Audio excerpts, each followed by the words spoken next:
Hello everyone. In this video, I will show you how to purchase items using Tabby in the Noon.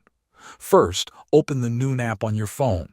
Make sure you are logged into your account so you can continue smoothly. Once you are inside the app, start browsing or searching for the items you want to buy. When you find a product you like, tap on it to open the product page, then tap on the Add to Cart button. After you have added all the items you want, go to your cart. Now scroll down in the cart or checkout section and look for a payment option called Tabby, often written as pay in 4 installments or something similar. Tap on this option to continue. At this point, you may be asked to sign in to your Tabby account. If you do not already have an account, you will need to create one. Follow the on-screen instructions, enter your details, and add your card information if required.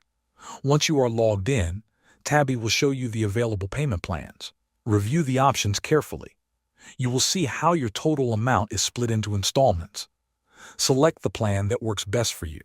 Finally, confirm your payment. You will only pay the first installment at the time of purchase. The remaining payments will be scheduled automatically.